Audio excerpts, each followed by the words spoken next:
Bonsoir. Pour neutraliser les terroristes ou les gangs de braqueurs, le GIGN et ses 6 antennes en province sont toujours en première ligne. Engagement. Top à terre.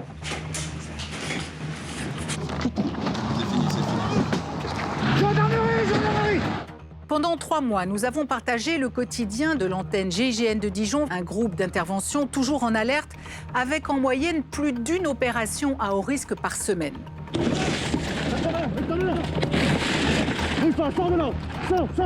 Une trentaine d'hommes en civil ou en tenue d'assaut opèrent pour neutraliser les délinquants les plus dangereux. Bouge pas, donne tes mains, c'est quoi ta main? Les armes. Do you have some guns? Gun. Des forcenés, des trafiquants de drogue ou des malfrats, souvent armés et prêts à tout. Bouge pas. De leur filature aux interpellations les plus musclées en passant par leurs entraînements de choc. Feu! Vous allez découvrir cette unité très discrète et rarement filmée. Les gars, ça repart. 100 jours avec les gendarmes de l'antenne GIGN de Dijon, voici la seconde partie de cette enquête sous haute tension, signée Cartel Presse.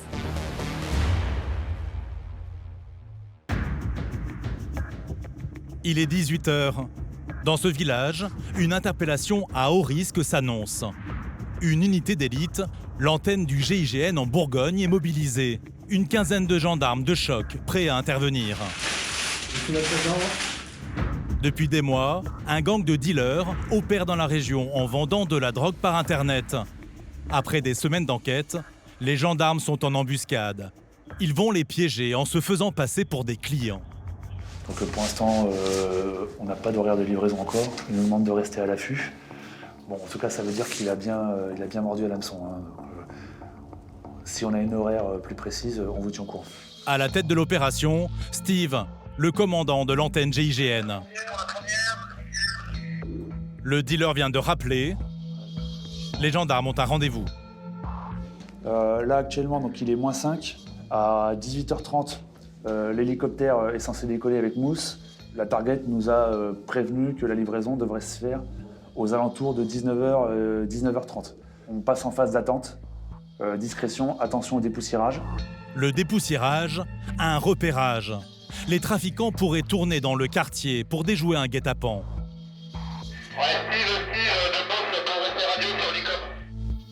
Afin d'identifier leur voiture le plus tôt possible, un hélicoptère tourne au-dessus du village. On va se positionner de manière à voir, comme je te disais tout à l'heure. Samy, ce gendarme qui joue le faux client, est déjà en place. Le dispositif est en place. Samy est assis comme prévu au niveau de la poste. Donc l'individu, en fait, lorsqu'on a contact avec lui, nous dit pas de problème, on sera présent au rendez-vous à 19h et on a la marchandise que tu as demandé, t'inquiète. En fait, à 19h, il n'est pas là. L'heure tourne et le dealer tarde à venir. La tension monte.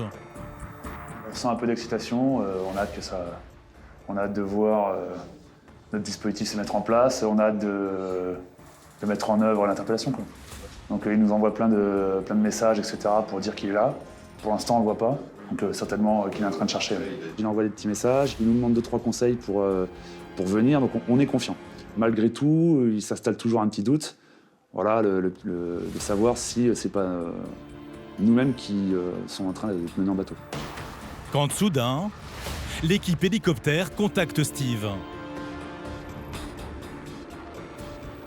Loïc de Mousse sur le déplacement. Oui, Mousse transmet. En mesure de vous annoncer des véhicules qui prennent le quai et surtout qui s'engagent sur rue. Probablement les trafiquants. La voiture s'engage dans la rue. Ça se rapproche. Ça arrive. Ça arrive. Ouais, c'est bon, Samy l'a vu. Samy l'a vu. Dans la voiture, 2 hommes. Mais très vite, un imprévu. On les voit se garer à un endroit qu'on n'avait pas spécialement anticipé. Ok, top à terre. L'interpellation ne va pas se passer comme prévu. Une opération préparée de longue date. Le quotidien pour cette unité hors norme. Ils sont au cœur des missions les plus dangereuses, les gendarmes des antennes du GIGN en province. assaut 1, assaut 2 et le reste de la troupe. Terroristes, forcenés ou grand banditisme, quand il faut frapper fort, c'est à eux qu'on fait appel en priorité. Gendarmerie, gendarmerie! Fais le frein à main là, wow! Fais ton frein à main! Des hommes surentraînés et toujours cagoulés pour intervenir au contact des pires délinquants.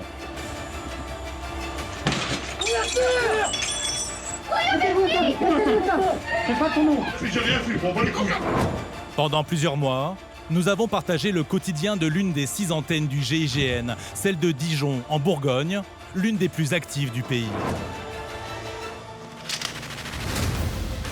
Une trentaine de gendarmes d'élite, prêts à passer à l'action en moins de 30 minutes, dans tout l'est de la France. Ouais, c'est pris, ça tourne, ça prend. Alerte, attention les gars, c'est parti. De leurs interpellations, coups de poing,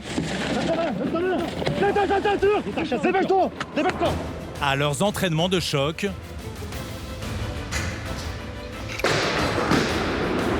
en passant par leur filature dans le sillage des malfrats, Ça refait l'oubli vers vous, Ils cherchent de déchets.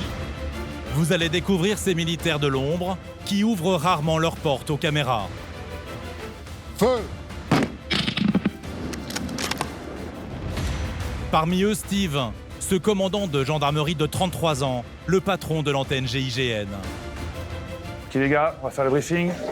Donc on est sur les Albanais, avec une tête de réseau située en Grèce. C'est lui qui serait armé. Je voulais être là où les choses se passent et commander une petite équipe en situation opérationnelle dégradée. Et l'antenne GIGN, c'était le lieu où je pouvais remplir ces objectifs. Des briefings aux opérations, il est toujours prêt à monter en première ligne avec ses hommes.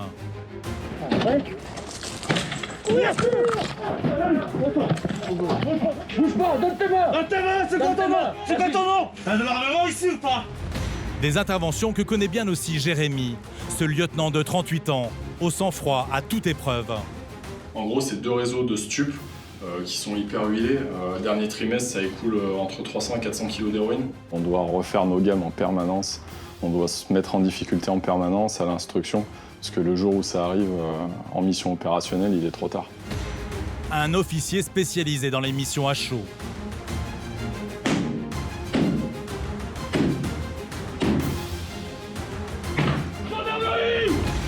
Des opérations sensibles, le quotidien d'Arnaud, 45 ans, ce lieutenant d'expérience.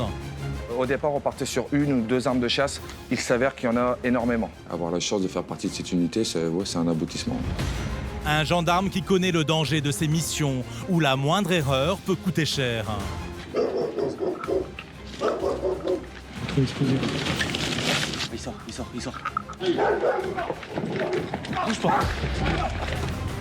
Forcenés, gang de braqueurs, dealers, voici un nouvel épisode d'Enquête sous haute tension.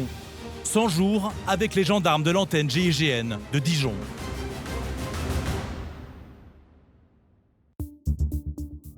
Ce matin-là, nous sommes la veille de l'interpellation des dealers par Internet. Nous retrouvons Steve, le patron de l'unité. Avec son collègue Loïc, ils partent en repérage, en civil. Je vais chercher les clés. Les 2 hommes prennent la direction du village où l'opération doit avoir lieu. J'ai pas mis l'adresse, remarque, tu voulais que je la mette? De quoi? L'adresse. Ah non, c'est moi. Il y a plusieurs semaines, les enquêteurs de la section de recherche ont identifié cette fameuse équipe de trafiquants. Les malfrats vendent discrètement leurs marchandises sur les réseaux sociaux avant de livrer les clients. Steve va donc leur tendre un piège. On va prendre rendez-vous avec le dealer pour acheter une certaine quantité définie avec lui. Et sur place, en fait, l'acheteur, ça va être nous. Enfin, la particularité de cette mission, c'est effectivement qu'ici, on a le choix du terrain. Et c'est un énorme avantage pour nous, puisqu'on va pouvoir amener l'individu qu'on souhaite interpeller exactement là où on a envie. L'interpellation est prévue le lendemain. D'ici là, Steve et son collègue doivent tout mettre en place. Et là, on va pouvoir vraiment, du coup, tout choisir. C'est-à-dire par où les véhicules arrivent, comment on va l'interpeller, où on va l'interpeller. Et c'est quasiment ce choix de terrain qui va déterminer le succès de la mission ou pas. L'opération doit avoir lieu dans ce village où les gendarmes ont repéré l'endroit idéal. Donc là, on rentre. Donc l'idée, ce serait de faire l'intervention ici. Vu d'en haut, voilà ce que ça donne. En arrivant en voiture dans cette rue, les dealers vont se jeter dans un traquenard.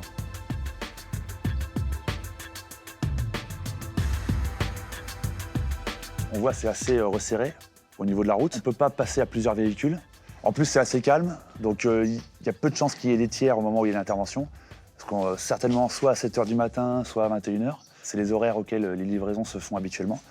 Donc pour nous, c'est ultra favorable. Et en prime, le lieu présente un autre avantage. C'est ici.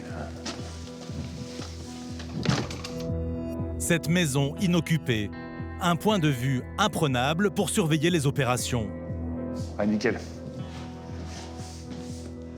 On a une super vue sur la place. La place où demain, l'un de ces gendarmes va se faire passer pour un client. On va voir là-haut ce que ça donne. Une douzaine d'hommes seront cachés dans la maison, prêts à intervenir. Donc là, on est bien, on a un bon visuel sur la place. On est déjà dissimulé par un rideau qui est déjà aux 3/4 fermé. Donc il n'y aura pas de changement dans le paysage, super. Franchement, c'est le poste idéal pour observer et donner le séquençage de l'intervention. Si Steve et ses hommes ont l'avantage du terrain, une inconnue demeure. Comment vont réagir les dealers? Bon, là, c'est super, hein, franchement. Car pour l'heure, ces malfaiteurs sont difficiles à cerner.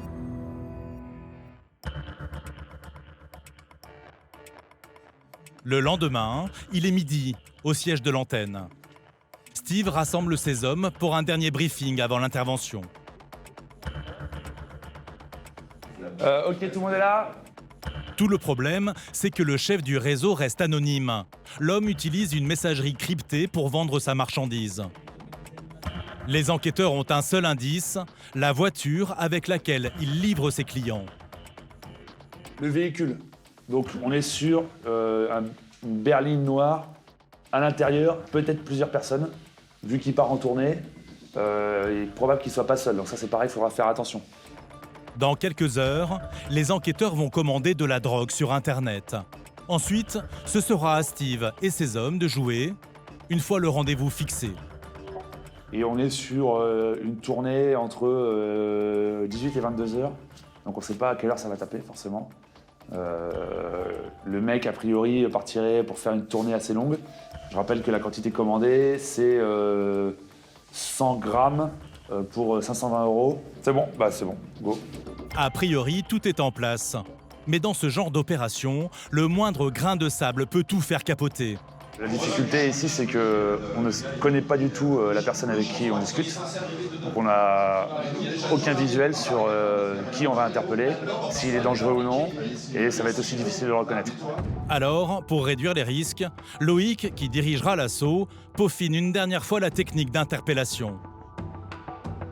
Tout le monde là, tout le monde est en place. Il faut que ça soit parfait. On cherche la coordination parfaite, les gestes parfaits. Voilà, on peaufine. Le moindre détail on doit tout prévoir. Tout à l'heure, c'est Samy, ce maréchal des logis-chefs, ici accroupi, qui va attendre le dealer et jouer les faux clients. Autour, une dizaine de gendarmes cachés se tiennent en alerte. Ça rentre sur les halles, impact à bord, conducteur. Dans la fameuse rue, le dealer est censé arriver au volant. Ça cherche le contact. Ça hauteur du Samy. Ça s'arrête. Samy joue le faux client. C'est toi pour la livraison là? Ouais, c'est moi pour la livraison. Au moment du deal, il ouvre discrètement sa veste. Le feu vert pour l'intervention. Vers engagement. Vers engagement.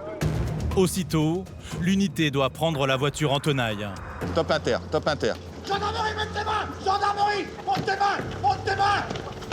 Le secouez pas, le secouez pas. Ok. Tu m'as arraché le bras là. Pour l'assaut, les gars, Mathieu, les assauts là, venez là. Venez là, les assauts. Un rien peut faire basculer les événements. Il y en a un qui prend sur internet, là, je pense là, la photo intérieure d'une pour aller chercher les poignées là, c'est les poignées intérieures de porte. Est-ce qu'il y a l'anti-carjacking dessus? Non, le 2 fois 2 coups de poignet pour pouvoir ouvrir les portes là. Voilà, on s'est organisé. Maintenant, voilà, on n'est pas dans la tête des targets. Il y aura toujours un petit peu d'imprévu. Mais voilà, tout ce qui est prévu est maîtrisé. Pourtant, malgré ces ultimes réglages, l'opération va réserver une mauvaise surprise aux gendarmes. 20 h, dans le village, nous retrouvons Steve et ses hommes en planque, prêts à interpeller le gang de dealers, jusque-là insaisissable. Ok, un véhicule foncé va arriver. Les trafiquants supposés débarquent dans cette voiture. Samy, le faux client, s'approche. C'est bon, vous avez fini par retrouver? Là-bas? Le passager sort la drogue commandée par Internet.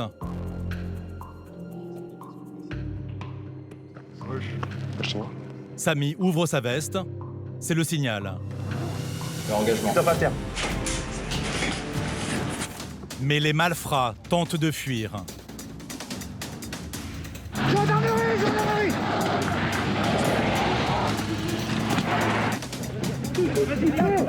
Mets le frein à main là, wow! Mets ton frein à main! Mets ton frein à main! Bonsoir! Attends, je suis par là! Le conducteur résiste encore. Madame, restez chez vous, madame, s'il vous plaît, c'est la gendarmerie.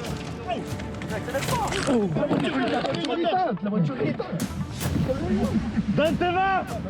Donne tes mains! Et effectivement, l'individu, lui-même soumis certainement un petit peu de peur, un petit peu de stress, appuie sur l'accélérateur et tente de fuir, ce qui est impossible puisqu'en fait il est face à un mur. Mais derrière, nous on sait qu'en le bloquant avec le véhicule, il n'ira pas plus loin. Allez, sortez, allez le sortir.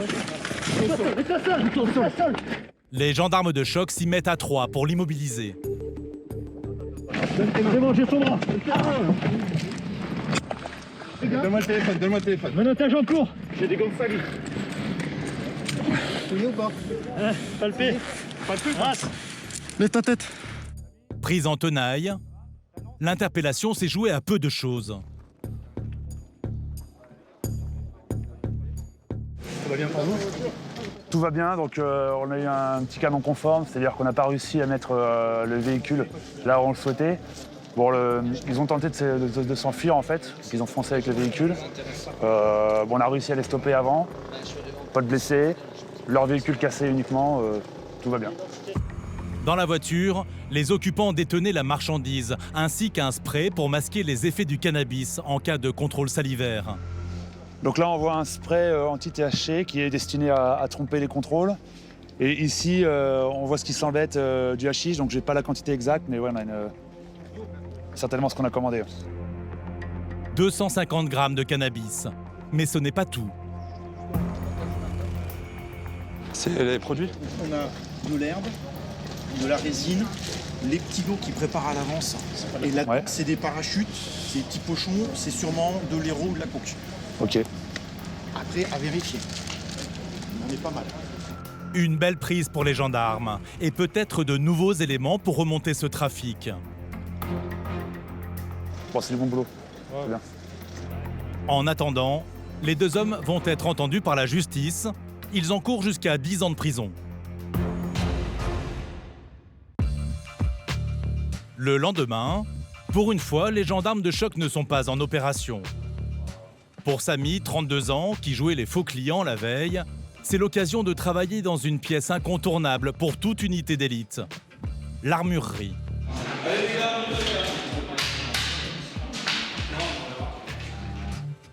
À l'antenne GIGN, elle est pour le moins impressionnante.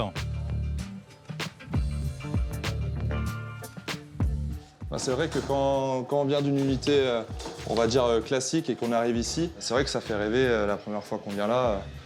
Voilà, on sent déjà qu'on a passé un cap. Il faut savoir qu'ici, chaque membre de l'unité peut venir et voilà, prendre l'arme dont il a besoin pour son entraînement. Une dizaine d'armes différentes pour faire face à toutes les situations. Ici, on a tout ce qui va être Chica pour les tireurs d'élite, sachant qu'à l'unité, on a tous la formation de base pour pouvoir utiliser la Chica. Avec celle-ci, à 400 mètres, point visé, point touché. En opération, Samy utilise aussi les fusils d'assaut, capable de tirer en rafale. Donc là, les G36, c'est vraiment l'arme d'assaut.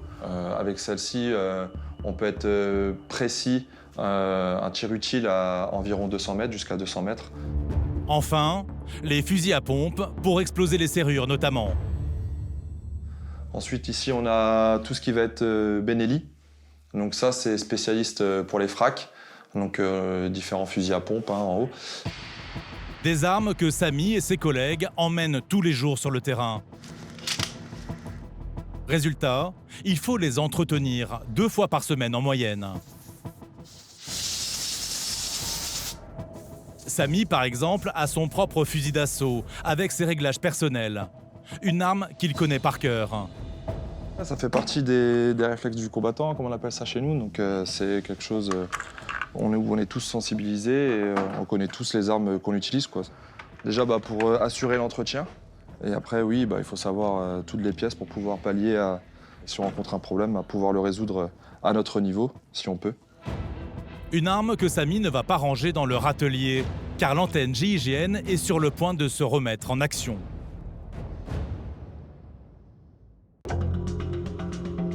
Il est 15h. Dans les couloirs, ça s'agite. Jérémy, ce lieutenant de 38 ans, le numéro 2 de l'unité, vient de recevoir un nouvel ordre de mission. Les enquêteurs ont récupéré la photo de la target ainsi que la plaque du véhicule. L'unité de choc est appelée en renfort sur une opération prévue le lendemain. Depuis des semaines, les enquêteurs travaillent sur un gang de malfaiteurs spécialisés dans les cambriolages violents. C'est un dossier dans le cadre de vol avec violence au domicile. Donc on appelle ça aussi des saucissonnages. Leur ambition, c'est de rentrer à plusieurs dans le domicile, par effraction bien entendu, de saisir des gens qui vivent là, d'exercer des violences avec armes sur eux pour les intimider et les dépouiller de leurs richesses, donc c'est-à-dire s'il y a des coffres, de l'argent, des bijoux, obtenir les codes de carte bleue, enfin voilà. L'équipe de braqueurs prend en otage des retraités aisés avant de les cambrioler. À leur tête, a priori, un malfrat violent, au profil pour le moins surprenant. Ça peut prêter à sourire, mais l'auteur principal est assez âgé, puisqu'il a quand même 42 ans d'incarcération derrière lui. Néanmoins, avec 2 condamnations aux assises, on le prend au sérieux, surtout qu'il est supposé être armé. Donc c'est dans ce cadre-là qu'on va intervenir. Quand vous dites âgé, il a quel âge? Il a 72 ans. Le papy braqueur, comme on le surnomme, est tout sauf un enfant de cœur. Sa spécialité, les œuvres d'art. Et pour les voler, il n'hésite pas à torturer.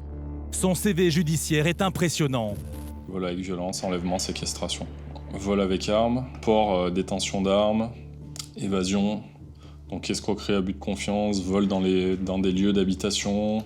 Bon, après, il n'y a pas de surprise, 42 ans d'incarcération. L'analyse du dossier permet de comprendre qu'il est vraiment très déterminé.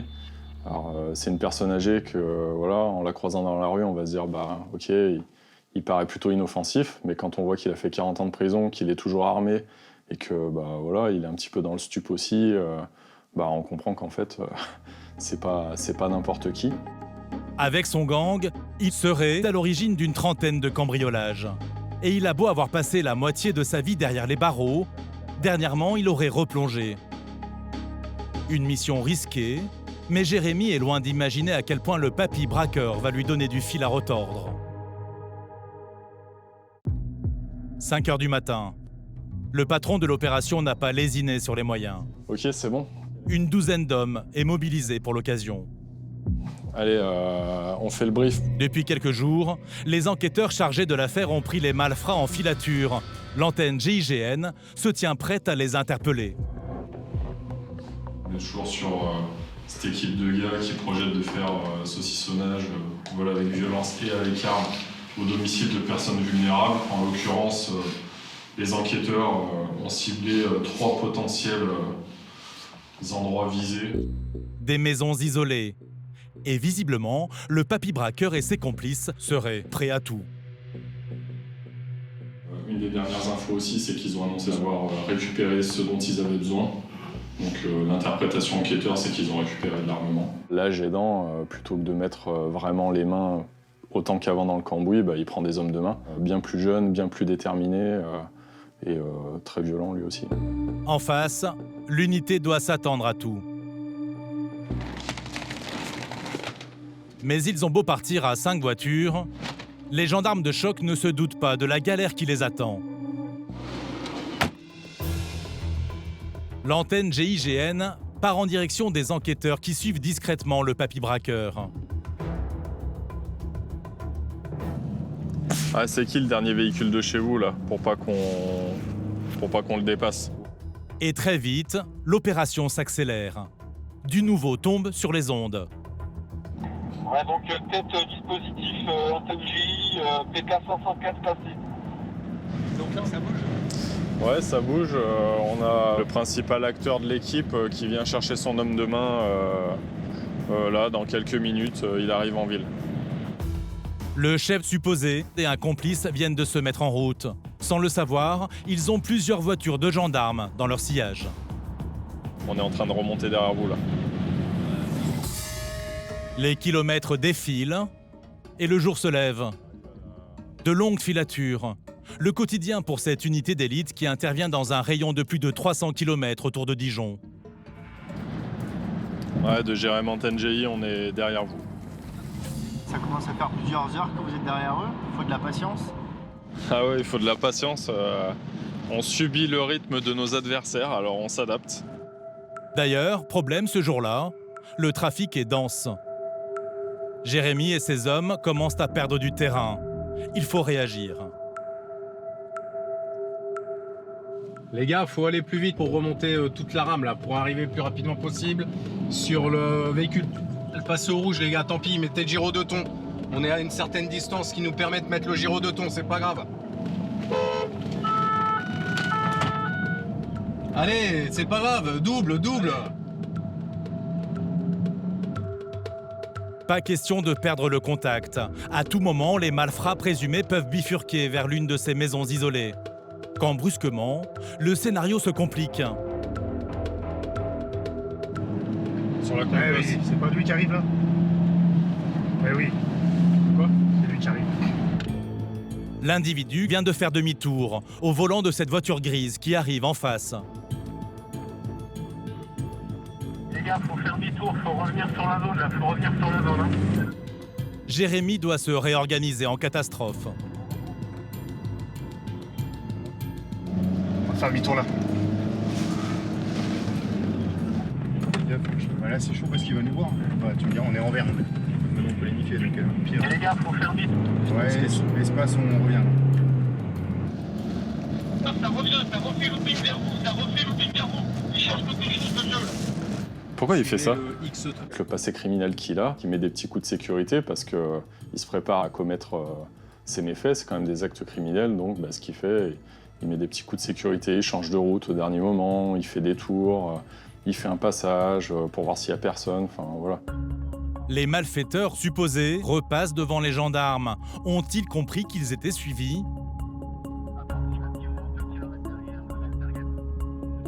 Ils étaient deux dans la voiture? Ouais, c'était deux. Putain, comme il nous aura baladé. Mais très vite, Jérémy comprend que le chef de la bande cherche une adresse. Donc ça va, ça sent bon. Parce qu'ils se dirigent sur un domicile connu pour étant éventuellement un de leurs objectifs. On se dit, il est paumé, il est complètement à l'ouest. Et après, c'est un gars, on s'en rappelle, il a fait 40 ans de prison, il est un peu déconnecté de toute la technologie. Et après, on apprendra que c'est un gars qui conduit en ayant une carte sur les genoux, quoi. Pour les enquêteurs, pas question de traîner. Il faut interpeller le gang avant qu'il ne pénètre chez leurs victimes. L'interpellation est imminente. Ouais, c'est pris, ça tourne, ça prend. Bruno, tu me confirmes, c'est vers Interpel? Oui. Ok, vers Interpel. L'équipe entre en action. Une première voiture passe devant. Ouais, on va dépasser les gars, on va dépasser là. On va dépasser avant le village. S'il y a un stop, tu te cales devant. Ouais, pour Julien, Espace, c'est dépassé pour nous. On est prêt pour une éventuelle embuscade. Une voiture devant, une autre derrière. Arrivés dans ce village, Le piège se referme.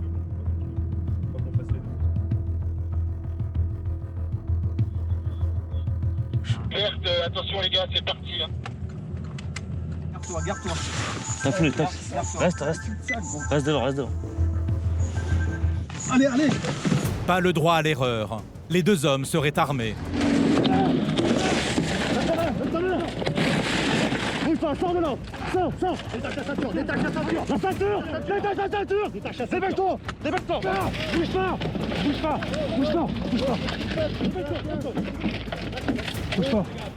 pas. Lâche. Attends. C'est bon, allez, c'est bon. Donne ta main. Ta main droite. Le papy braqueur et son complice, présumé, n'ont rien vu venir.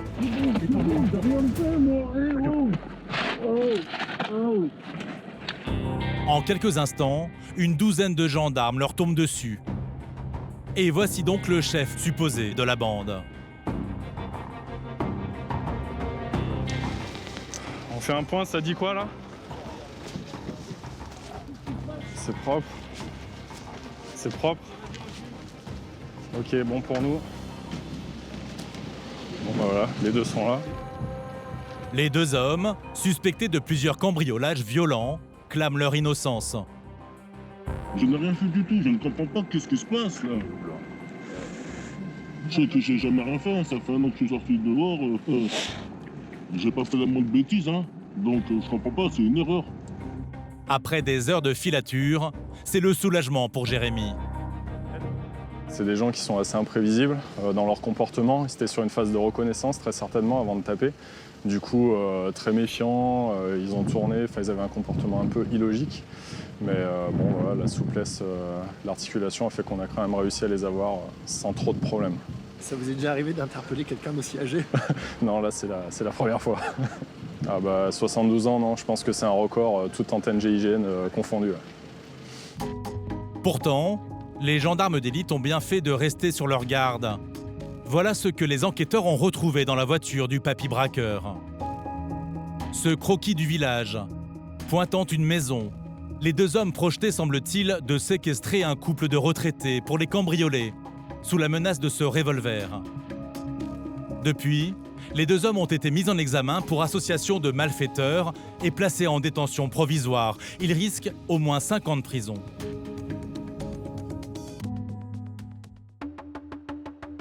Ce jour-là, à Dijon, c'est l'effervescence.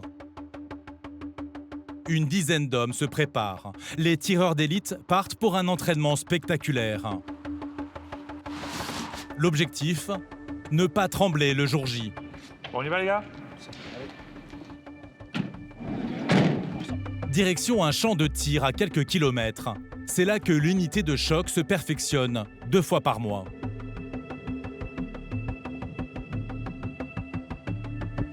Vas-y, installe tes cibles déjà si tu veux. Ouais, tiens. Aujourd'hui, il faut faire mouche à 200 mètres de la cible. En face, 3 adversaires, avec une difficulté supplémentaire. Dans la situation présente, on aura donc une 3e cible qui sera un objectif mobile qui se présentera sur la scène, hein, ce qui nous permettra de générer une situation où on aura un tir sur 3 objectifs. Hein. Pas le droit à l'erreur. L'entraînement se déroule à balles réelles. Chacun a son propre fusil personnalisé. En fait, c'est tout simplement un fusil de chasse à l'origine, qui est en calibre 7,62 par 51, avec lequel on va pouvoir tirer jusqu'à 600 mètres avec une très bonne précision. Bien camouflés, les 6 tireurs se tiennent prêts à frapper. Les adversaires sont identifiés par des ballons. Celui de gauche, je le nomme rouge. Celui de droite, je le nomme blanc. Il y a également une sentinelle qui fait des allers-retours. Je le nomme jaune. Bien en place, l'antenne GIGN ne doit leur laisser aucune chance. Tireur 1 et 2, objectif rouge. Les tireurs d'élite vont foudroyer les 3 adversaires en quelques instants. Feu!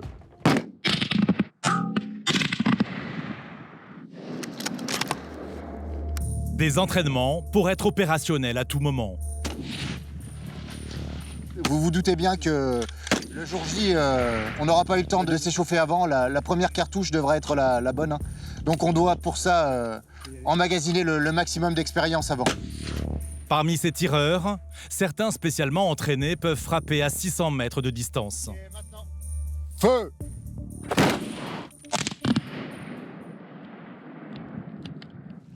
Halte au feu!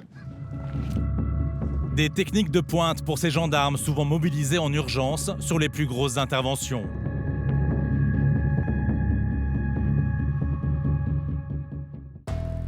Quelques jours plus tard, justement, direction une brigade voisine. L'antenne GIGN de Dijon vient d'être appelée en renfort par la gendarmerie locale.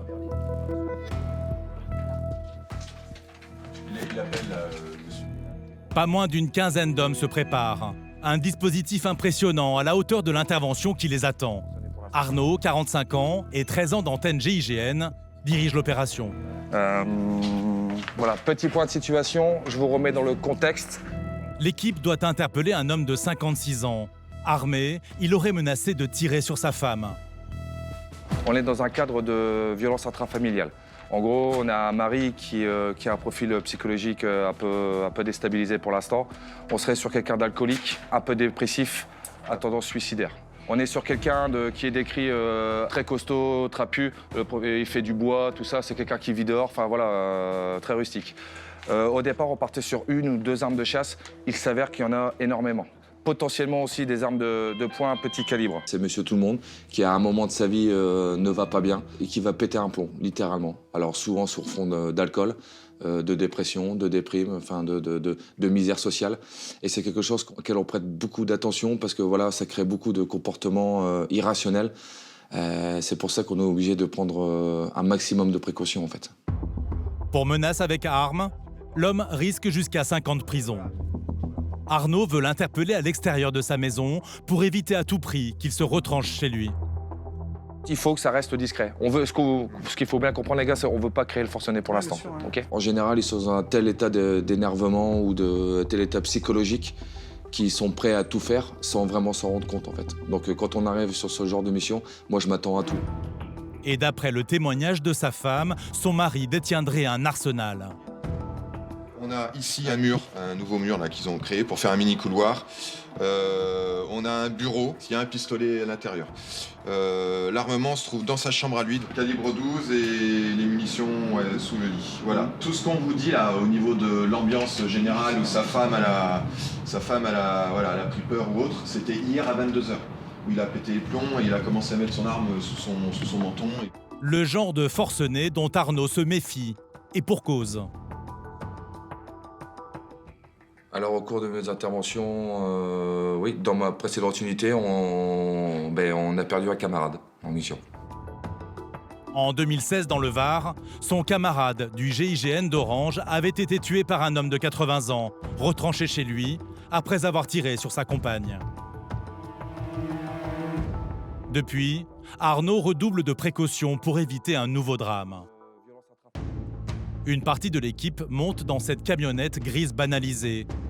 Truffée de caméras, elle permet de s'approcher de la maison sans éveiller les soupçons. Allez les gars, embarquez. Hop. Ouais. Direction le domicile du mari supposé violent. Marcus, cet adjudant, va déposer discrètement la colonne d'assaut. Chaque détail compte. Ouvre un peu l'échelle si jamais il y en a besoin pour lui, qu'elle soit déjà un peu prête là. On va commencer à l'ouvrir tout de suite. On va regarder. Bah ouais, mais pas que ça dure trop longtemps si on peut. Marcus profite de ces quelques minutes pour un dernier briefing. Selon la femme menacée de mort, il se pourrait que son mari coupe du bois dans l'après-midi. Quand il coupe le bois, c'est à la tronçonneuse. Je sais pas si vous avez eu cette info. Non. Donc c'est à la tronçonneuse. Donc ça veut dire que déjà nous on sera couvert par le bruit et le mec il aura une tronçonneuse dans la main. D'accord ? Ça veut pas dire qu'il n'aura pas son pétard dessus. Bon. S'il est effectivement dans son jardin, l'unité de choc n'aura que quelques secondes pour le neutraliser. Si le mec il travaille dans ce coin-là, d'accord ? La colonne, il partait là, par là, d'accord ? Nous, avec Steph, on part par là. Notre idée de manœuvre à nous, c'est de lui interdire de rentrer par la porte de la cuisine, d'accord ? Après 20 minutes de route, l'antenne GIGN arrive enfin sur place. Personne à l'horizon. Marcus dépose 3 hommes à l'arrière du lotissement. Allez, sois fort. À tout à l'heure. En tenue de camouflage, la colonne progresse dans le fond du jardin. Mais brusquement, la situation se tend.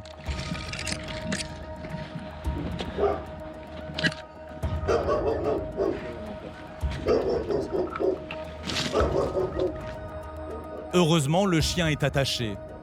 Les gendarmes se cachent à l'abri de cet apprenti. Dans la camionnette, la tension monte. Les aboiements pourraient alerter le mari. Mais pour l'instant, aucune trace de lui. Dans le jardin, l'unité est en attente et les minutes passent. Dans le camion, Marcus change de stratégie. Car à l'arrière, une équipe est au téléphone avec la femme. La dame est partie chez le coiffeur. On se met en bouclage, etc. On saute d'opportunité. Et à un moment, le père, il sort. Il monte dans sa voiture. Et nous, là, on vient devant et on claque.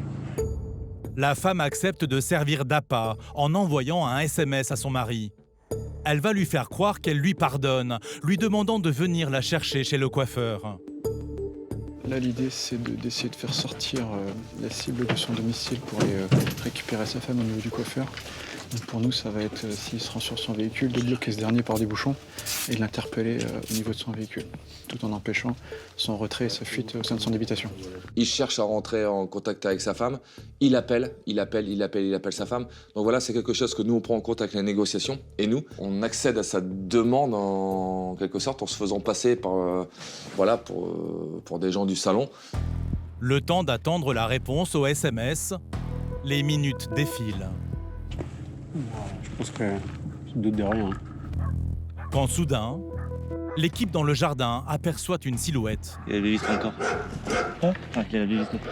On est trop près. Ah, il sort. Il est à droite pour voir. L'homme sort de chez lui.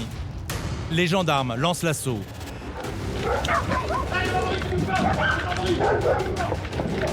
Bouge pas. Donne tes mains. Donne l'autre main. Le mari n'a rien pu faire. Donne l'autre main. Il sort et puis nous on est là et c'est une interpellation somme toute classique, en douceur en fait. Le reste de l'unité part à la recherche des armes. Allez, bouclier en tête. Bouclier en tête. C'est pas armé? C'est la gendarmerie. J'ai pas d'arme. Est-ce que t'as des objets dangereux sur toi? Non, j'ai rien. L'individu qui pensait rejoindre sa femme ne comprend pas ce qui se passe. C'est la gendarmerie qui t'interpelle, d'accord? Donc ça va bien se passer. On va t'expliquer. Ok, c'est bon. Il y a des enquêteurs qui vont venir et vont t'expliquer. Mais il y arrive pas là. On va t'expliquer. Il y a des enquêteurs qui vont venir, ils vont mieux t'expliquer comment. D'accord? D'accord, pas de problème. Dans sa maison, les enquêteurs retrouveront 3 fusils et des munitions. Une opération qui se termine sans dommage pour Arnaud et ses hommes.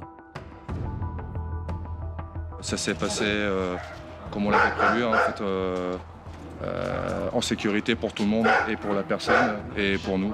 Voilà, on avait mis un petit scénario qui a fonctionné. Le but était de le faire sortir de chez lui sans armes. Bon bah voilà, sur ce coup-là, ça a fonctionné quoi. Donc bah c'est a priori mission accomplie quoi. Depuis, l'enquête est en cours sur cette affaire. Des disputes de couple, parfois dramatiques, qui représentent 5% des interventions de l'antenne GIGN.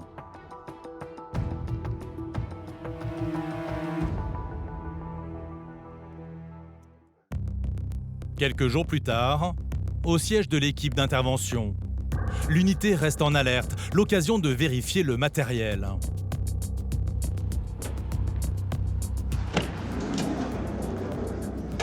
Nous retrouvons Samy, le maréchal des logis-chefs, qui travaillait dans l'armurerie voilà quelques jours. Ici, il a une spécialité. C'est lui qui casse les portes avant l'assaut. Mon rôle à l'antenne, c'est les fracs. En fait, nous, notre but, c'est d'ouvrir le plus rapidement possible la voie pour l'équipe, pour pouvoir en fait surprendre l'adversaire. Un rôle essentiel. Au moindre faux pas, les délinquants risquent de fuir, voire pire, de riposter. Pour être efficace, le gendarme a quelques outils à sa disposition. Ce vérin hydraulique, par exemple, développant 4 tonnes de poussée. On le met en œuvre à 2 pour être le plus silencieux possible devant la porte. Donc une fois que c'est en place, généralement tu as le deuxième opérateur qui a la télécommande et qui du coup l'actionne. Voilà, hop là. Tac. Donc là en fait, ça exerce une pression au-dessus, au sol, et la puissance de l'appareil en fait va se concentrer ici. Ce qui va dans une porte qui est blindée, en fait gondoler et faire sortir les points. Une pression capable de plier n'importe quelle porte en moins de 10 secondes. Quand on a un doute sur une porte ou qui est vraiment une grosse porte, on est quasiment sûr et certain d'ouvrir la porte avec ça, quoi. Mais pour agir encore plus vite et surprendre les gros délinquants, Samy a une autre arme, autrement plus percutante, le Benelli. C'est un fusil à pompe, on met des munitions spéciales qu'on appelle céramiques, qui en fait vont pas transpercer la porte, mais vont créer un effet de choc, comme un effet bélier en fait sur les points qu'on va viser. Avec ça, on vise les serrures. Mais le plus souvent, pas besoin de sortir l'artillerie lourde. Le bélier reste l'outil favori des spécialistes de l'effraction. C'est le grand classique. Ça, toutes les unités en sont dotées. Celui-ci, il est assez pratique parce que ici, tu vois, t'as quelque chose qui vient s'additionner. Ça évite de faire des trous dans les portes. Voilà, donc comme ça, parce que généralement, quand on met un coup de bélier, on met de l'énergie. Et avec l'énergie, souvent, on a du mal à allier la visée avec. Alors là, du coup, on se prend un peu moins la tête.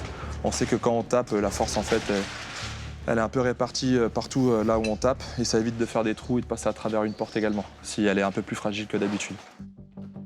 Pour tenir ce rôle, Samy a suivi une formation spéciale. Il faut dire qu'il y a d'autres moyens encore plus puissants pour rentrer dans un bâtiment. Les explosifs, par exemple, sur lesquels l'unité préfère garder le secret.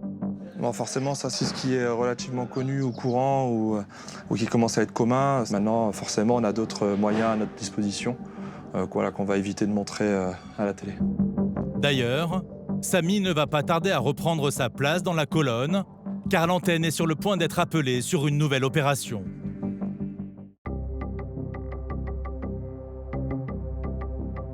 Il est 20h. Steve, le commandant, a réuni une douzaine d'hommes. Ok les gars, on va faire le briefing.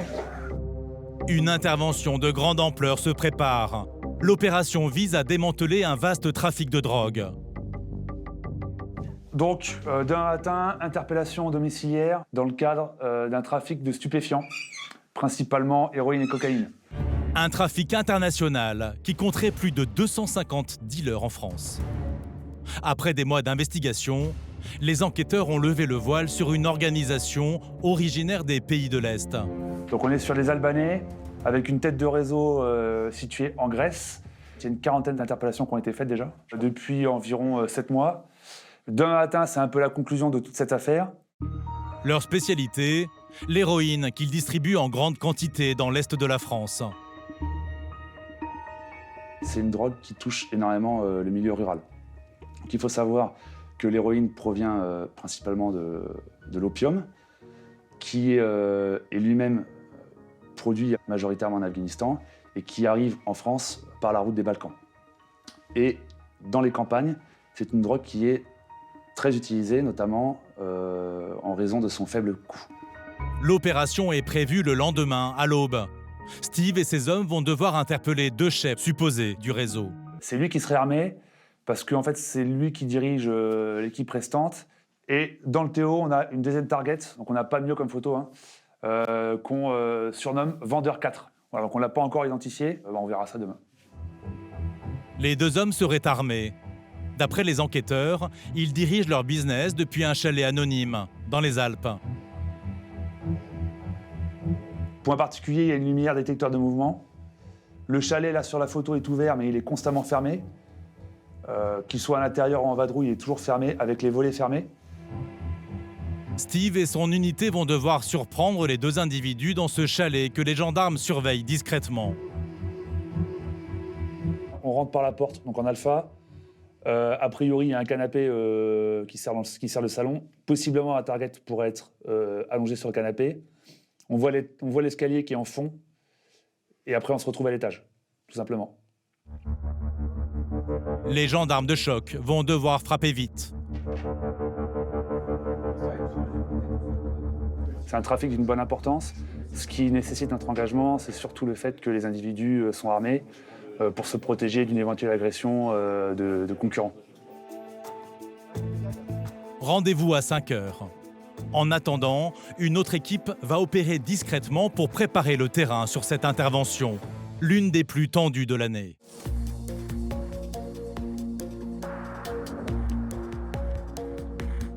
Il est 2 heures du matin. Sébastien et son camarade font partie de la fameuse cellule EFRAC, spécialisée dans le cassage de portes. En toute discrétion, ils travaillent sur les lieux quelques heures avant l'opération.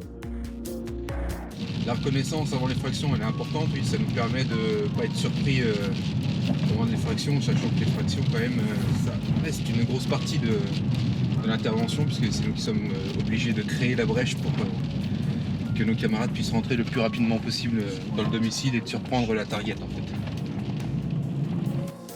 Leur métier, repérer les entrées ou les serrures. Leur travail permet de gagner de précieuses secondes quand leurs camarades donnent l'assaut. Quels sont les dangers si l'effraction n'est pas rapide? Ça peut être de la destruction de preuves, dans le cadre de trafic de stupéfiants. Ça peut être la personne qui se lève et qui tire à travers la porte, pensant que c'est éventuellement un groupe adverse qui vient le braquer pour lui voler le stup, l'argent, ou même pour s'en prendre à sa vie. Donc voilà, en fait, l'effraction, mieux elle se passe et mieux c'est pour toute la colonne. Il est 3 heures. Les 2 gendarmes s'approchent du fameux chalet. Le danger est énorme. Sans protection particulière, Sébastien peut tomber nez à nez avec les malfaiteurs présumés qui dorment à l'intérieur.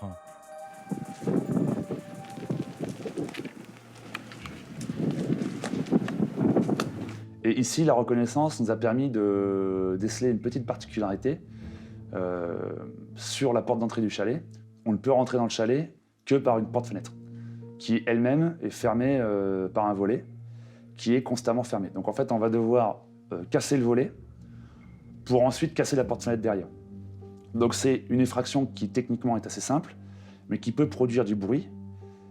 Et donc il va falloir aller vite derrière pour interpeller les individus. Sébastien doit décider avec quels outils ses camarades vont attaquer la porte pour entrer dans le chalet.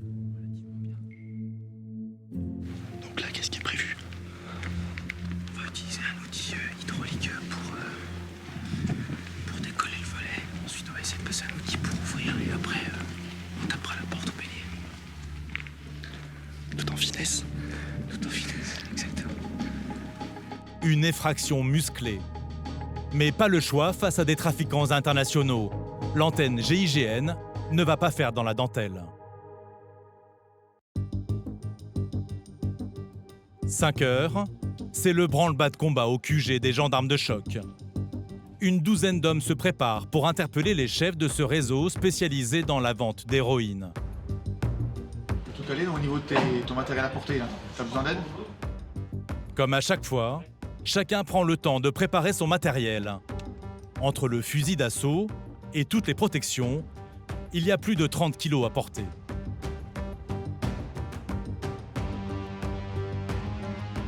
C'est des missions qui se préparent à l'avance.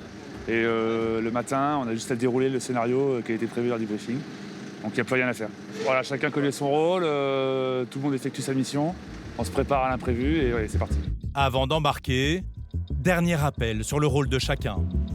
Et je rappelle, le bouclier et les effracs à l'étage. Et nous, Seb, moi et le patron, rez-de-chaussée. Ça marche? L'équipe d'intervention embarque dans la cuve, comme on l'appelle, le camion qui permet d'approcher le domicile des trafiquants. Après 1 heure de route, Steve et ses hommes arrivent sur place. La colonne approche du chalet plongés dans l'obscurité.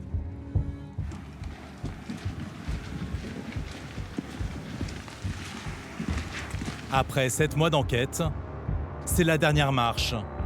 À la moindre erreur, les trafiquants supposés pourraient se débarrasser de leurs marchandises. Pire, ouvrir le feu. Il est 6 heures. L'assaut est lancé.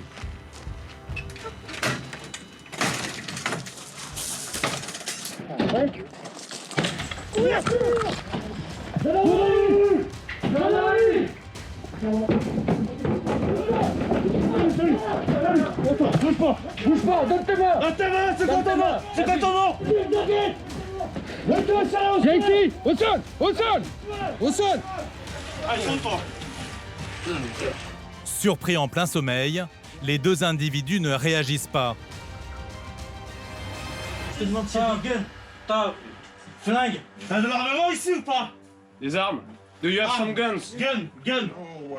What's your name? Sois-le par terre, Romain. Sois-le par terre ici. Et surprise, ils ne sont pas seuls. Un troisième homme est avec eux. Il y a 3 mecs. 3 mecs. Jérôme de Steve, donc on est à 3 mecs interpellés, hein. Les 2 targets sont là. L'antenne GIGN n'a laissé aucune chance aux occupants. Autour maintenant des enquêteurs et leurs interprètes d'investir le chalet pour interroger les 2 suspects et leur invité. Tu sais qui c'est notre invité surprise hein? Pour l'heure, pas encore. On va voir ça avec le DO, on va éclaircir ça avec les identités, puisque c'était la problématique du moment. Hein. Ouais. Il nous manquait des identités par rapport à certains vendeurs. Donc là maintenant, on va laisser les enquêteurs faire le boulot. Ok. Pour Steve et ses hommes, une opération sans encombre. Vous avez trouvé une arme à l'intérieur? Pour le moment, je crois pas. Pour le moment, je crois pas. Les frags s'est fait sans difficulté. Et après, derrière, ça a déroulé. On va attendre maintenant les résultats des perquisitions. En dehors de la présence de nos caméras, voici justement ce que les enquêteurs ont découvert, enterré dans le bois tout proche. 3 kilos d'héroïne pure, d'une valeur de 250 000 €, une fois recoupée sur le marché. Un beau coup de filet. Pour trafic de stupéfiants, ils sont passibles de 10 ans de prison. Une lutte incessante. En moyenne, un réseau de vendeurs originaires des pays de l'Est est démantelé tous les 6 mois dans la région. Ce jour-là, dans la banlieue de Dijon, l'antenne GIGN est à l'entraînement. Au menu du jour, un exercice que tous ces gendarmes d'élite doivent maîtriser. Pour l'occasion, 2 hélicoptères sont mobilisés. C'est Arnaud, le lieutenant d'expérience, qui dirige l'opération. Bon, le but de l'exercice aujourd'hui, les gars, ça va se passer en 3 temps. Dans un premier temps, on sera projeté par les hélicoptères. Dans un deuxième temps, on effectuera une dépose sur zone par corps de lice. Et sans marquer de temps d'arrêt, on procédera dans la foulée à l'investigation du bâtiment. L'exercice du jour, une arrivée par hélicoptère sur un bâtiment tenu par des terroristes. Aujourd'hui, c'est un exercice qui a pour thème le contre-terrorisme. On va mettre en œuvre la coordination, une arrivée par hélicoptère. On va jouer une dépose en corps de lice, ce qui reste quand même un geste technique qu'il faut répéter souvent. À bord des hélicoptères, 6 hommes. À 10 mètres du sol, ils doivent descendre sans sécurité le long d'une corde. À la moindre erreur, c'est la chute. C'est très important parce que c'est l'essence même de notre unité. C'est des gestes qui restent relativement techniques et c'est des choses qu'on a besoin de driller, de répéter inlassablement pour garder les automatismes et aussi garder la connaissance de nos partenaires en fait. Le jour J, pas question de reculer. Dans l'unité, tous les gendarmes doivent connaître la technique pour ne pas mettre leurs camarades en péril quand la colonne passe à l'action.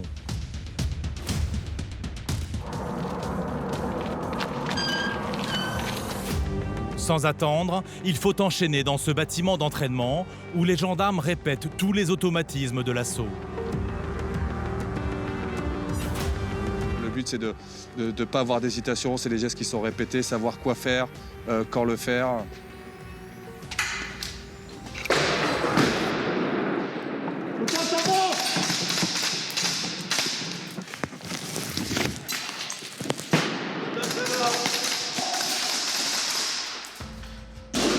Une fois en opération, il n'y a absolument plus de place pour les hésitations ou les actes de réflexion. Il faut que tout soit des automatismes, il faut que tout soit parfaitement drillé.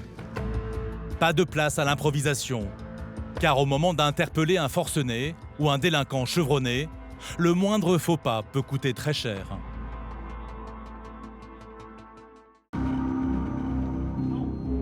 Le lendemain, il est 6 heures. Au QG, une douzaine d'hommes s'activent. Un moment de concentration. Dans moins d'1 heure, l'unité va passer à l'action. C'est bon les gars, vous rapprochez. Un dernier point avant de monter. On met le dispositif en place. Marcus, oui. Avec maître de chien, équipe Assaut 2, nous équipe Assaut 1. Arnaud, le lieutenant prend les choses en main. L'équipe doit interpeller un prétendu trafiquant d'armes, réputé dangereux. Et chose rare, aujourd'hui, il va falloir gérer 2 théâtres d'opération en même temps.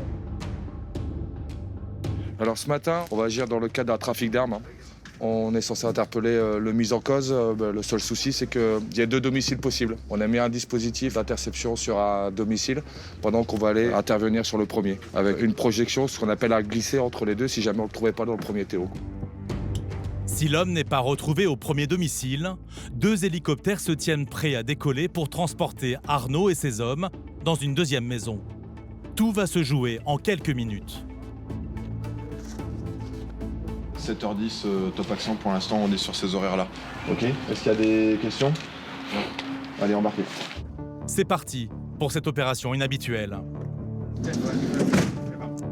Après une demi-heure de route, les gendarmes arrivent aux abords de la première maison où le suspect pourrait se terrer.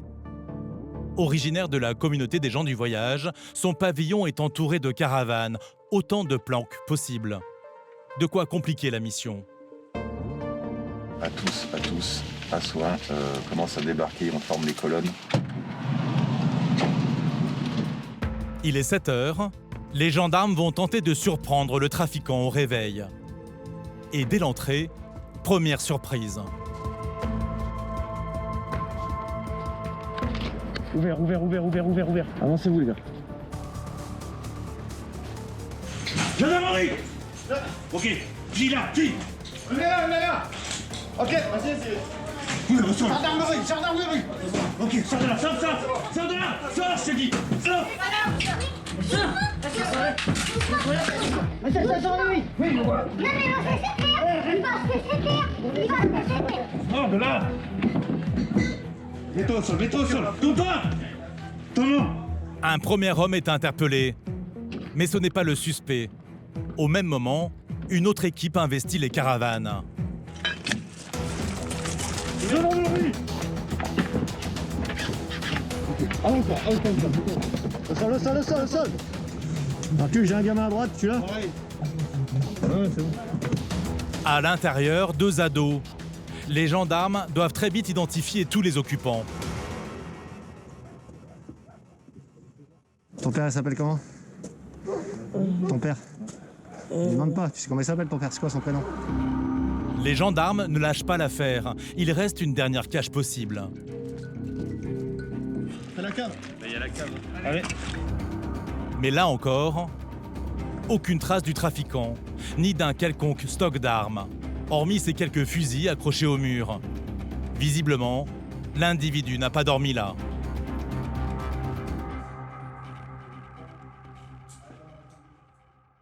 Il est pas là, il est pas là, je vous jure. Il est très tranquille, il est où? Je vous jure sur mes enfants qu'il est pas là. Je sais pas, je vous jure qu'il est pas là, il vient de temps en temps, mais il est pas là. C'est mon beau-frère. Non, mais c'est pas qui c'est. Mais c'est pas lui, Non, c'est son frère. Mais non, c'est son frère, c'est pas lui. L'homme est en fait le frère du suspect. Il serait d'ailleurs recherché par la justice et n'apprécie pas l'irruption des gendarmes. On vient chercher ton frère. Oui, mais monsieur, il est où ton frère? Voilà. Eh ben dis-moi où il est. Tu le diras pas. Ça va? Mais bon, ça va. Je t'entends. C'est clair? Stop. T'as du culot quand même. Stop. Non mais je te le dis moi, t'as du culot. Stop. T'as du culot. Stop. On n'a rien fait du tout, regarde dans l'état que tu nous mets là. Oui monsieur, regarde, On cherche votre frère et pour des raisons de sécurité, oui, vous savez très bien qu'on est obligé de... Maintenant, on sait que c'est pas vous. Monsieur, écoutez monsieur. On va pouvoir relâcher la pression. Oui, je sais. D'accord. Écoutez monsieur. Mais sans le temps de réaction, monsieur, on peut pas savoir qui vous êtes. Monsieur. Allez, stop, on arrête là. Le véritable suspect n'est pas ici. Pas une seconde à perdre pour les hommes de l'antenne GIGN. Ouais, affirmatif. Hein. Pour l'instant, rien au Théo. Rien au Théo. Donc on s'achemine sur la projection. Le trafiquant supposé est peut-être dans la deuxième maison. Problème, elle est au bout du département. Et le jour se lève. On va basculer sur le deuxième domicile qui est déjà tenu par une équipe à nous, quoi. On va se faire projeter par hélicoptère. C'est extrêmement rare. Mais là, on a des projections. On est à 30 minutes de route par la voie routière avec une ville importante à traverser. Donc voilà, c'est pour gagner un peu de temps pour limiter les risques de fuite de la target. Il y a plein de petits piquets plastiques, tu les enlèves. Ça permettra, j'ai demandé au pilote de se poser là, ce sera moins dégueulasse. pour le pilote? Ouais. Ça marche. 2 domiciles qui sont distincts de à peu près une demi-heure, 35 minutes de route. En pleine heure où les gens embauchent et tout ça. Pour nous, le plus sûr moyen d'aller le plus rapidement possible d'un domicile à l'autre si on le trouve pas sur le premier. Et c'est ce qui a été le cas en fait. On l'a pas trouvé sur le premier. C'était de prendre le vecteur aérien, l'hélicoptère en fait. Pour cette mission sensible, l'antenne a mis les gros moyens. Et préparez-vous l'écureuil, les packs écureuils. À quelques minutes, 2 hélicoptères attendent Arnaud et sa colonne, direction le 2e pavillon.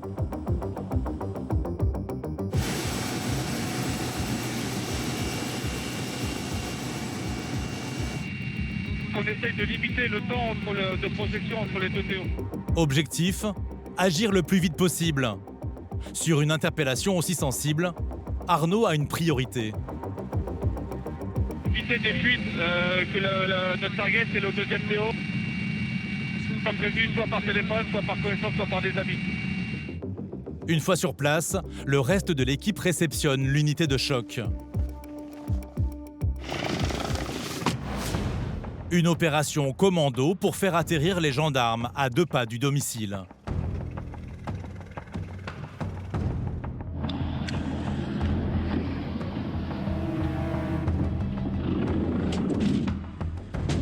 Phase de progression, on est à 1 minute du Théo, 1 minute du Théo. Pour Arnaud, pas de temps mort. Dans le village encore endormi, l'assaut est donné sur la maison où se cacherait le trafiquant d'armes. Ok, débarquez. Ouais, débarquez.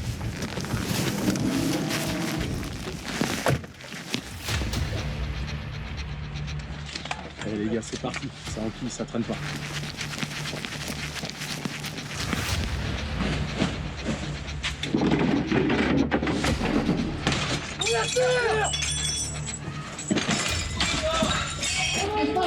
Mets-toi au sol, mets-toi au sol.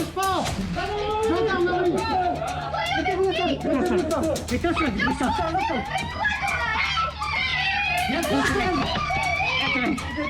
C'est pas ton nom. Le père de famille neutralisé, les gendarmes investissent toute la maison sous les yeux de sa femme, très en colère. Attention là-bas en face, c'est pas fait en face. Allez-y, comme c'est le garage, cercueil de tes morts. Mais vous êtes pas là. En quelques secondes, la maison est sécurisée. Ok, c'est clair. C'est clair, c'est clair. Personne d'autre à part les enfants. Le père de famille, lui aussi, serait connu de la justice. J'ai fait quoi encore? J'ai rien fait, je suis tranquille maintenant depuis une sortie de prison, je suis tranquille. Mais dans la confusion, les gendarmes hésitent. S'agit-il du suspect ou d'un proche, comme dans la première maison? C'est pas lui, ça, c'est mon mari. Il est où? T'as pas fait en tout cas. Non, j'ai rien fait, bon. Allez, mais c'est l'enfant qui est comme ça quand c'est tout maintenant. En fait, là aussi, c'est un autre frère du trafiquant d'armes. Du coup, c'est cible ou pas? C'est pas lui, je pense qu'on reçoit. Leur ressemblance a trompé les gendarmes. Alors la famille en sait-elle plus qu'il n'y paraît? En tout cas, son frère le confirme, l'homme est en fuite. Oui, Vous l'aurez jamais, vous l'aurez jamais. Mais vous le dites, vous l'aurez jamais. Il est très loin, là. On l'aura un jour. Bon, arrêtez. Vous me cassez ma porte pour rien du tout, puis il n'est même pas là. Un des conseils, ici, c'est bien, si vous arrivez à le contacter, vous leur dites. Malgré tout, l'opération a permis de récolter de précieux indices sur ce trafic d'armes. Et même si les gendarmes de choc sont un peu déçus, ce n'est que partie remise. Forcément, on est toujours déçu quand la target n'est pas présente, hein, mais bon, ça ne nous empêche pas éventuellement de rebondir sur l'affaire et puis de partir sur un autre domicile où la cible sera présente. La cible qu'on n'a pas pu interpeller ce jour-là, je ne doute pas que dans les semaines ou dans les mois à venir, on sera appelé et on l'interpellera. Ça, c'est pas un problème. Depuis, l'homme a d'ailleurs été interpellé par d'autres gendarmes. Il risque jusqu'à 7 ans de prison et 100 000 € d'amende pour trafic d'armes. Il devrait bientôt connaître son sort devant la justice.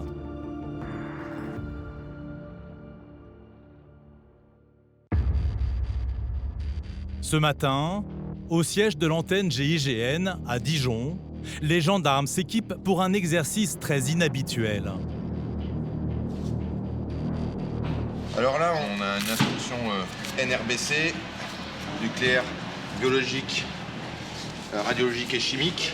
Ça demande de s'exercer quotidiennement, en tout cas très régulièrement, pour avoir le moins de gestes parasites possible et gagner du temps, les minutes gagnées là à l'instruction.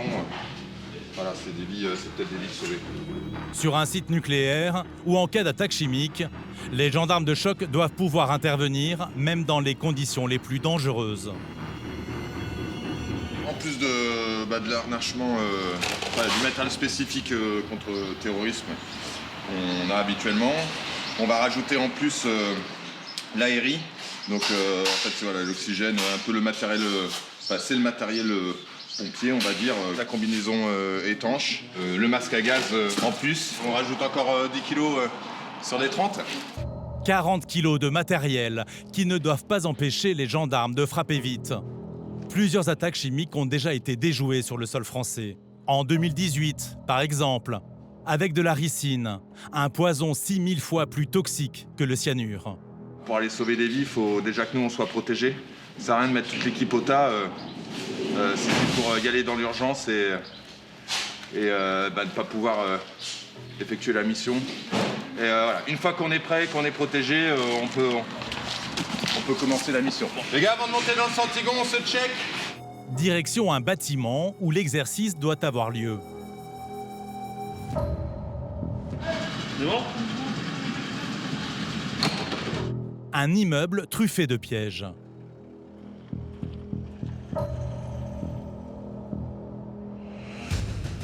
Sur place, Tarek, ce maréchal des logis-chefs spécialisé dans ce genre de menaces, est à pied d'œuvre. Dès l'entrée, il joue au petit chimiste. Donc on met un produit pour que lorsque les opérateurs vont monter, bien sûr ils devront l'éviter, ils devront monter sur le côté, éviter de marcher dedans pour éviter de transporter le produit et de contaminer des zones qui ne le seraient pas. La colonne d'assaut va devoir ouvrir l'œil, car Tarek a disséminé des pièges un peu partout. Donc là, ils vont devoir rentrer dans ce compartiment de terrain ici. Voilà, ici, on a mis un petit piège là que vous pouvez voir. C'est pour le visuel, pour voir si, lorsqu'ils vont ouvrir la porte, ils vont être capables de voir ça et puis le signaler pour pouvoir faire attention lorsqu'ils vont progresser à l'intérieur. Les gendarmes doivent guetter le moindre signe anormal. C'est du Pyrex avec un liquide à l'intérieur qui, lorsqu'il s'évapore, au même titre que les huiles essentielles, est censé dégager une petite odeur, voire éventuellement faire sonner l'appareil de détection qu'ils ont sur eux. Objectif : interpeller un terroriste spécialisé dans la fabrication de bombes, mais sans commettre de faux pas. L'idée, c'est lors de la phase d'interpellation notamment, de voir comment ils vont procéder, le but étant de ne pas appliquer forcément de feu si j'ai des produits en main, si j'ai un Erlenmeyer ou un produit en main pour éviter que ça tombe au sol et que ça puisse diffuser du produit ou mélanger avec d'autres. Et me faire poser autant que faire se peut si je sois coopérant les produits afin de m'interpeller en sécurité plutôt loin des produits pour éviter les mélanges qui puissent avoir des réactions entre eux. Seulement, avec autant de matériel sur le dos, pas évident d'avoir les yeux partout. Surtout en découvrant les lieux. On est au deuxième étage, en présence d'un gars qui a été vu acheter beaucoup de matériel chimique. Il se trouve que c'est un gars qui a fait l'Afghanistan, qui a fait la Syrie et qui était un expert chimique. Donc du tout, on nous demande dans l'urgence de monter, fermer la range, matérialiser et interpeller la personne. On évite tout ce qui est frottement sur les murs, on évite tout ce qui est flaque d'eau. Allez, c'est parti, et frac, en tête. Dans l'escalier, premier piège.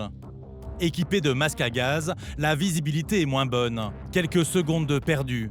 Mais la colonne évite le produit dangereux. Allez, c'est bon. L'unité progresse. À l'entrée du couloir, un deuxième piège les attend au-dessus de la porte. C'est couché, on s'occupe nous de la deuxième. Mais cette fois, manque de vigilance. La colonne passe, sans lever la tête, absorbée par la prochaine pièce où un produit toxique se dégage.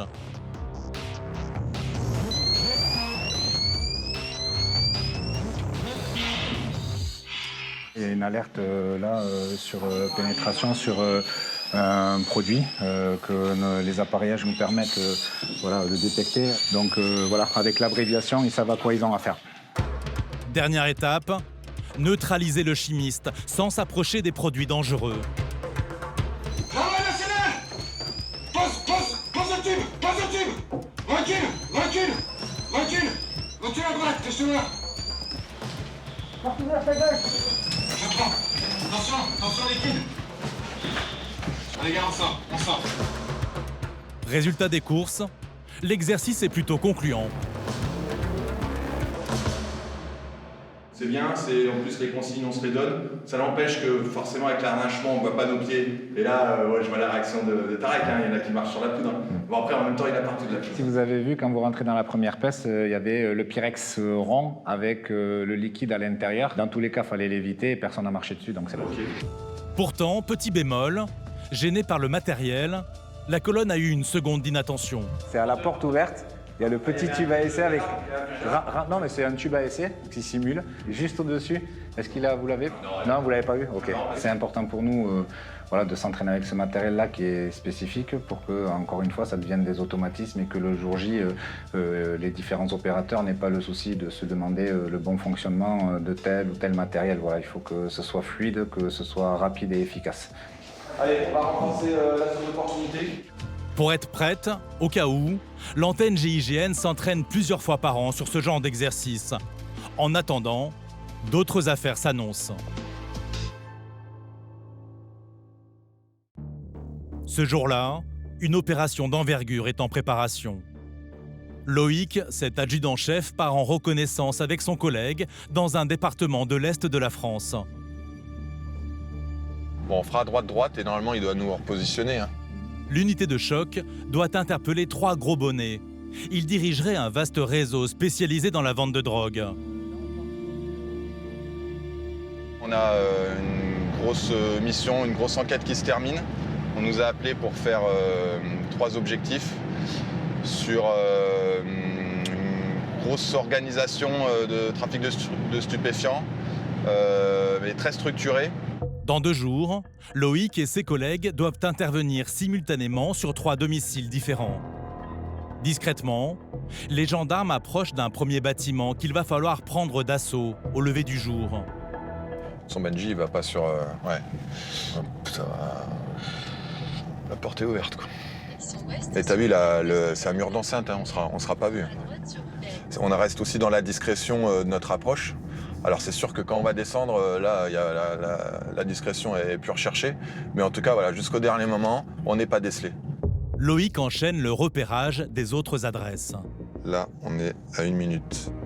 Le jour J, chaque minute perdue pourra coûter cher. Au moindre retard, des complices peuvent donner l'alerte ou détruire des preuves. Une noire. Ouais, elle est là. Donc il est au domicile. L'un des suspects est chez lui. Mais les spécialistes de l'ouverture de portes, les EFRAC comme on les appelle, doivent absolument repérer les lieux. Ils vont attendre la nuit. Ça va changer sur les recos de nos effracs. Là, ils vont pas y aller, on va reporter tranquillement. Ils vont attendre un moment un peu plus favorable. On va éviter d'aller au contact.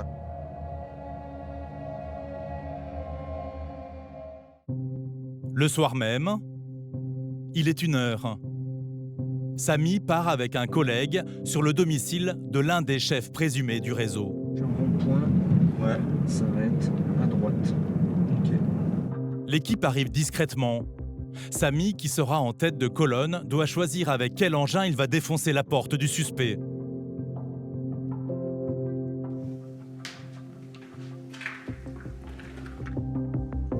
Une fois l'étage repéré, Samy a quelques secondes pour examiner la porte d'entrée. Présence ou pas d'une serrure 3 points. Au petit matin, pas question d'hésiter.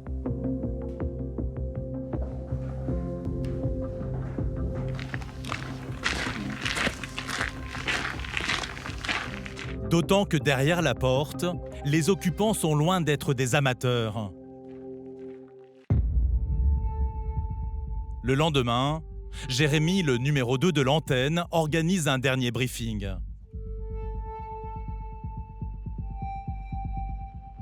C'est un dossier stup que la SR suit depuis longtemps. Je crois qu'en tout, ça fait pas loin de 2 ans. Ouais, 2 ans.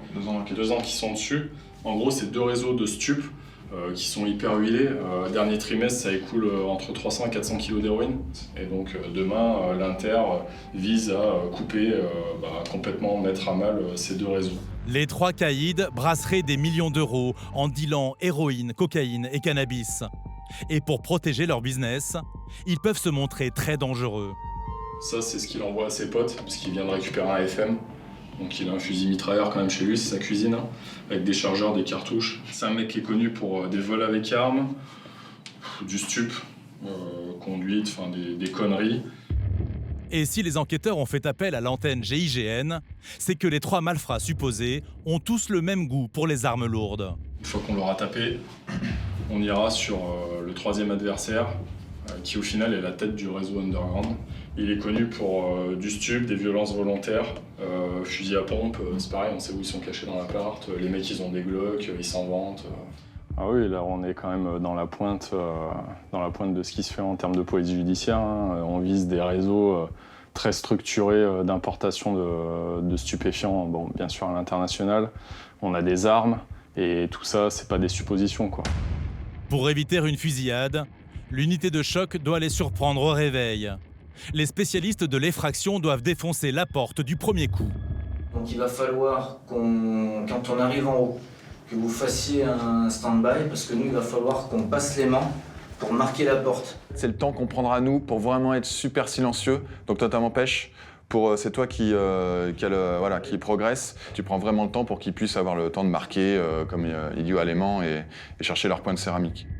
Une opération risquée pour Jérémy, qui ne doit pas se louper sur cette grosse affaire. Déjà, pour nous, une unité d'interpellation, c'est rare d'avoir un dossier aussi conséquent, mais même, je pense, dans une section de recherche, un dossier comme ça, ça arrive une fois tous les quelques années, quand même. Ouais, 2 ans d'enquête, on voit que c'est bien dimensionné, de toute manière. On l'a vu, on le voit depuis 15 jours qu'on fait les recos.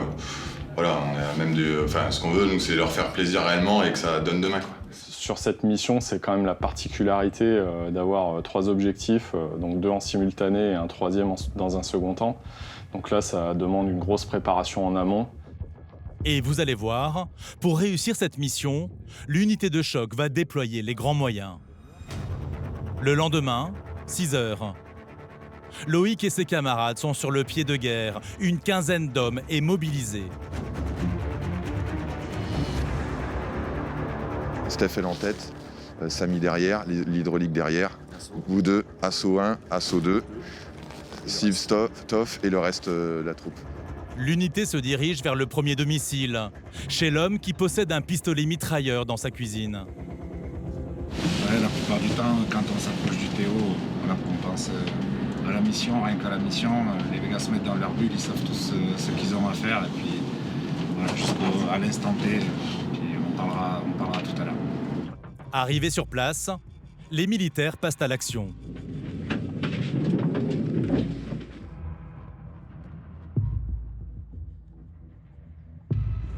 Devant la porte, Samy repère déjà les serrures. avant de dégainer le Benelli, le fusil à pompe chargé de cartouches céramiques pour faire exploser les verrous.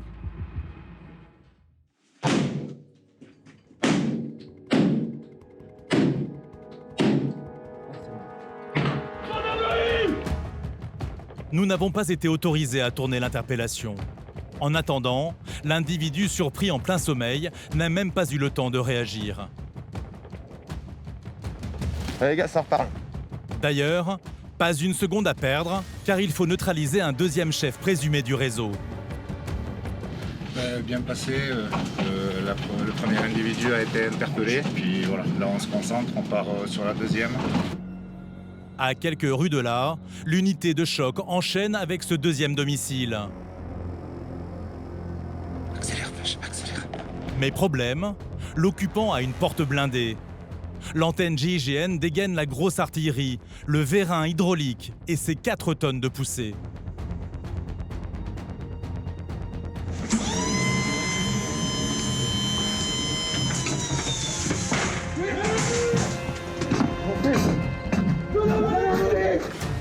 En quelques secondes, la colonne a envahi l'appartement.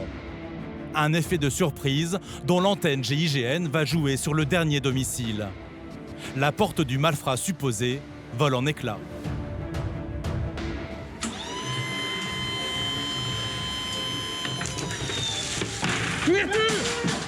Ouais, le jour J, tout se passe bien, c'est conforme à ce qu'on a pensé. On interpelle donc en simultané un individu et ça se fait bien, tout est huilé. Et on va sur le dernier qui est interpellé sans souci à son domicile. Résultat de l'opération, 3 trafiquants présumés interpellés, sans compter la marchandise retrouvée sur place, de l'héroïne pure en quantité astronomique. Là, 30 kilos de pur. Hein. Les enquêteurs viennent de trouver la cache, là où ils pressaient à peu près 30 kilos d'héroïne. Là. De quoi gagner jusqu'à 2,5 millions d'euros à la revente dans la rue. L'opération a également permis de saisir plusieurs kilos de cocaïne, du cannabis et des armes. L'affaire est désormais entre les mains de la justice. Les 3 hommes encourent jusqu'à 10 ans de prison.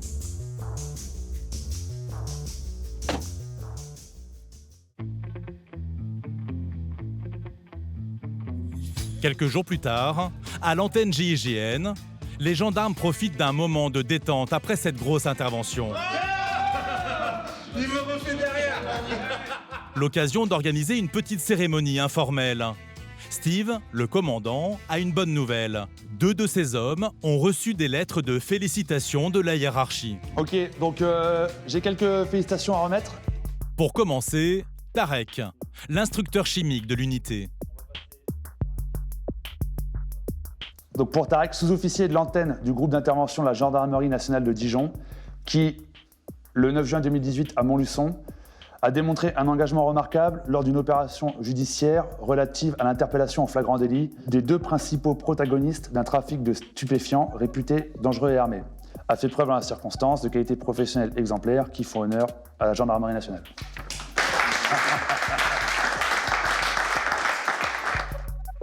Des lettres pour féliciter certains gendarmes et leur engagement en opération.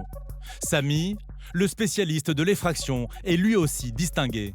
Donc le commandant de groupement félicite le maréchal des logis-chefs Samy pour le motif suivant.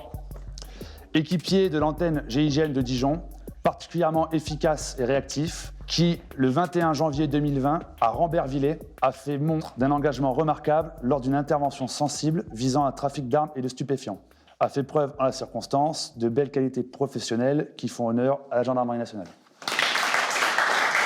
Félicitations. Des félicitations, parfois des médailles, pour remercier ces gendarmes qui ne reculent devant aucun danger. Les félicitations, c'est très important.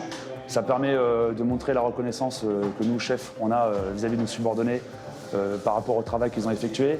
Et c'est une chose qui fait toujours plaisir lorsqu'on reçoit justement cette reconnaissance.